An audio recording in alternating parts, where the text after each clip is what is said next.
Olá, jovens, tudo bem? Como é que vocês estão? Se cuidando?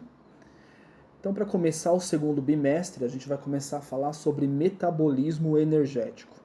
Como que os seres vivos aí, então se mantêm vivos, né, produzindo energia para a manutenção da própria vida.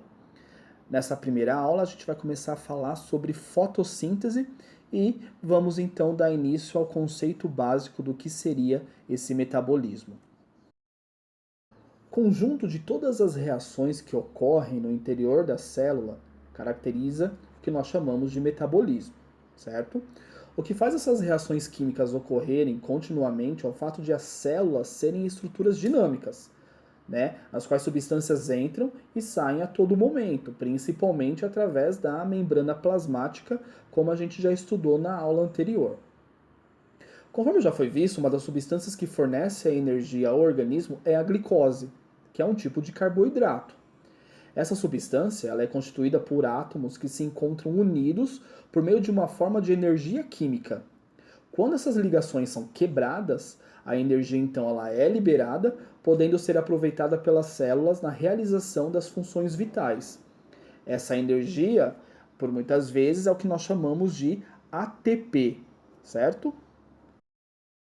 Vamos começar a falar então um pouco agora sobre o primeiro processo metabólico, que é a fotossíntese.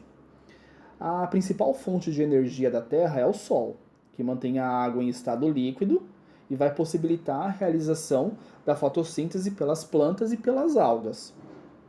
A fotossíntese ela é um processo no qual, usando recursos ambientais, como o gás carbônico e a água, os organismos fotossintéticos, né, eles vão converter a energia luminosa em energia química.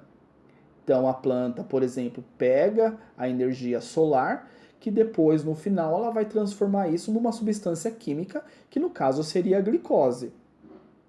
Por meio de uma série de reações, a energia química ela é utilizada para produzir compostos orgânicos, como a glicose que eu acabei de falar, que serão utilizados então como um alimento pelos seres vivos. Além disso, é nesse processo biológico que se produz o oxigênio, essencial para a sobrevivência da maioria dos organismos que dependem desse gás para a respiração. Porque a gente sabe que a fotossíntese ela começa absorvendo o gás carbônico, haverá um conjunto de reações químicas dentro da planta e depois, no final, como produto final, ela libera o oxigênio. Então, nesse slide aqui, eu coloquei todas as etapas em que vai ocorrer a fotossíntese. Então, no número 1, através da raiz, a planta vai absorver água e sais minerais, que é o que nós chamamos de seiva bruta, ou seiva inorgânica. Essa seiva inorgânica ela vai então subir pela planta através dos vasos condutores.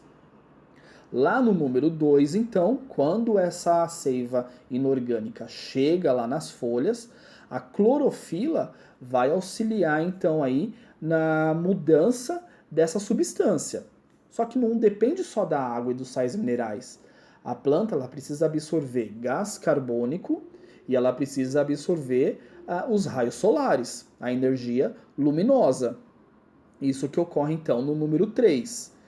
Depois, o que vai acontecer? No número 4, o conjunto de água, gás carbônico, luz solar vai se combinar então essas substâncias lá na clorofila, que fica na folha, e vai transformar então essa seiva inorgânica, essa seiva bruta, em glicose, que nada mais é agora que é o que nós chamamos de seiva elaborada ou seiva orgânica, certo?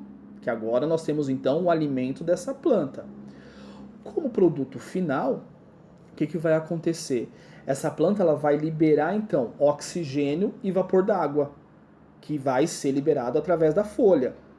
No número 6, o excesso de glicose que é produzido pode ser armazenado em raízes, caules, na forma de amido.